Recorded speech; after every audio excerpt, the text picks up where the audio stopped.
front of my thrift store. They have several new fall items. I love these leaves. I know I've seen similar ones at Pottery Barn. This is going to be a great DIY. After I remove the labels from the leaf tray, I'm going to spray paint it with the color Sand Dollar. This is a really great putty ivory color. I'm going to do one coat on the back side and another coat on the front side. To mimic the look of the Pottery Barn tray, I'm going to use a foam brush. Now the Pottery Barn one had a lighter colored gold on it, and I'm going to place that all around the outside edge of the tray. Then I'm going to go into the middle and create veins. After I have the veins drawn, I'm going to dab them so that they're smeared just a little bit. Now, if you add too much, you can always add some ivory paint on top to tone it down.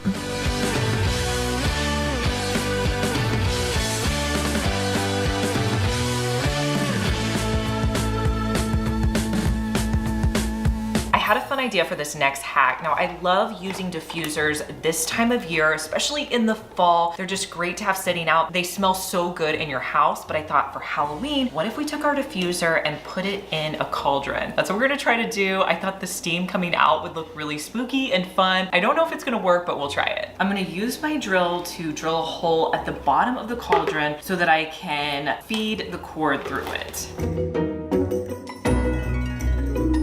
So I'm just gonna have to use a bigger drill bit. Next, I'm just gonna feed the USB cord through here, and then we can set up our diffuser. I'm gonna add in the essential oils that it comes with. And then I'll just connect it inside here.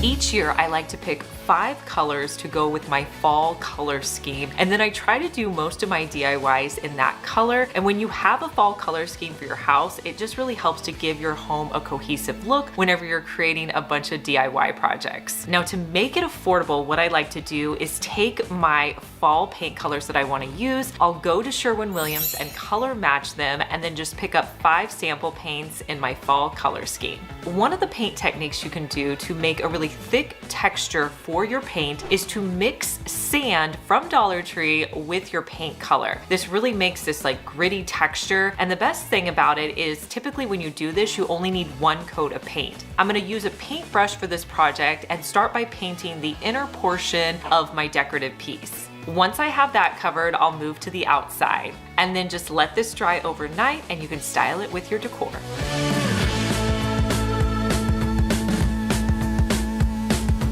For this next DIY, I'm gonna combine 2 of my new favorite items they have at Dollar Tree. One are the black tiered candle holders. I really appreciate that Dollar Tree came out with these in different sizes. They make doing DIYs so much easier, and I'm gonna spray paint them white on both sides. Now, to put on the top of these candle holders, another item I've been loving are these leaf trays. Love the fall colors. I just think they look so pretty. So I picked up 3 fun colors, and I'm gonna add E6000 to the top of my candle holders, and I'll place the leaves on top. I love how these look in my living room.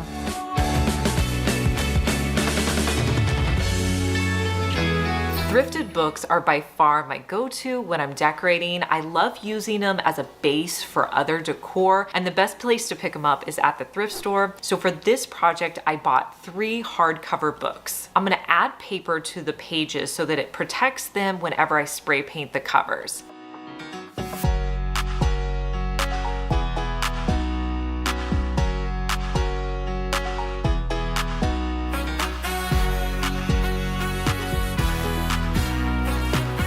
Next, I'm gonna spray paint the back side white. I'm gonna flip them over to the front. I'm gonna spray paint the front side and the side of the books white as well. Last year, I picked up this fall tissue paper off of Amazon. I'll link it for you down below, but I'm gonna be using 3 of those tissue papers for this project. I'll cut the tissue paper down to size, and then I'm gonna add Mod Podge to the outer edge and the side of my book. I'll place the tissue paper down, and then I'll wrap it to the back. I'll cut it off where I want it to end in the back, and then I'll Mod Podge the back side down. If you have any extra tissue paper on the edge, you can always add Mod Podge to the side of your book and press it in place. And I'll repeat these steps with my other 2 books. You can stack these up or put them out individually with your fall decor.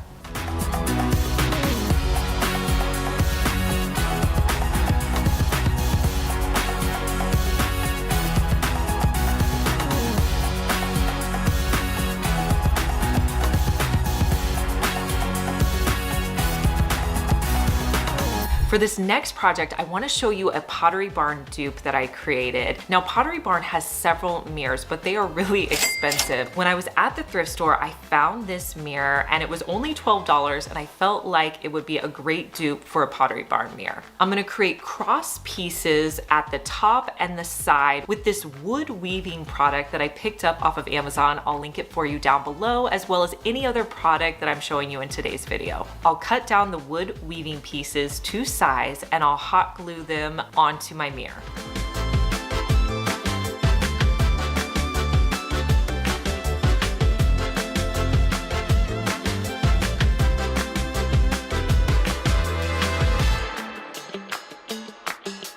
Now, in the Pottery Barn one that I'm trying to recreate, it had the look of wood, so I needed to mimic that using paint. Before I painted the mirror, I added tape around the edge as well as some craft paper to protect the mirror. So I'm going to start off by spraying the entire mirror with a tan color.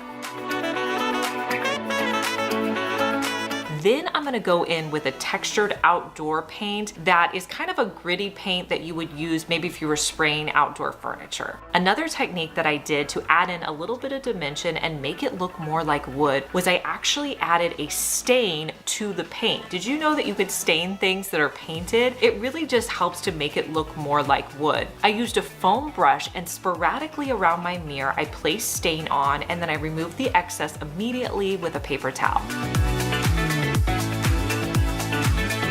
After I finished staining, I thought the look was perfect, and here's how I styled it in my home.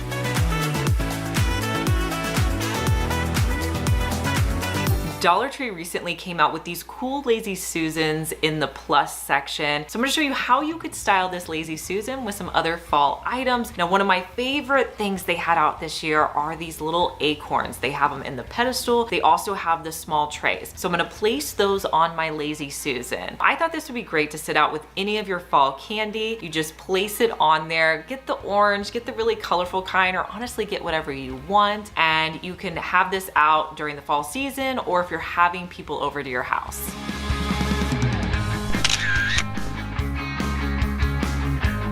For this next DIY, we're going to make a candle holder with this glass. You're gonna need 3 of the Dollar Tree ring sizes. Now, these come in, I think, 3 different sizes now. I got 3 different packages for this project. And I'm simply going to hot glue them around the edges, varying the sizes so that I could fill up as much space as possible. Also, when you're doing this project, you wanna make sure that you reduce any of the hot glue strings before you add it to your piece.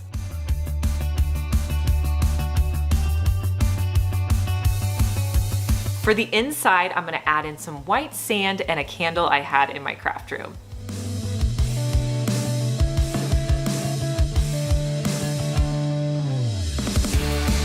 Looking through the frames, there's a tortoise shell frame on Pottery Barn. I'm wondering if I can paint it to look like that. We'll try it out. So when starting this frame, I looked online for different tortoise shell inspiration. I didn't think I was going to be able to do the exact Pottery Barn one, but I was going to try to make it look like a tortoise shell. So to do that, I needed to paint it all one color. So I went in with this cream ivory sample paint. You guys, I buy sample paints in all different colors and they're really inexpensive. I find that's just the easiest way to get paint. When you're doing tortoise shell, you want to start with kind of a coppery color. I started by dabbing it on with my paintbrush, and then I came in with the sponge.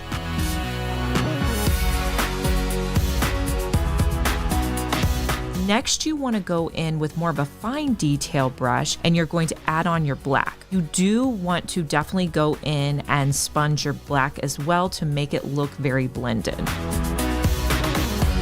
I have to say, when I was doing this, I'm like, I don't know if this looks tortoiseshell or tiger striped, but I was kind of liking it. I felt like I needed to mute it down a bit. So I came back in with that cream color. I'm going to go back and forth between my sponge and my paintbrush, adding additional color. Until I was happy with the look of it, I put in a picture of my family, and here's how the frame turned out. Not the exact same, but I really like it and think it's a fun paint technique.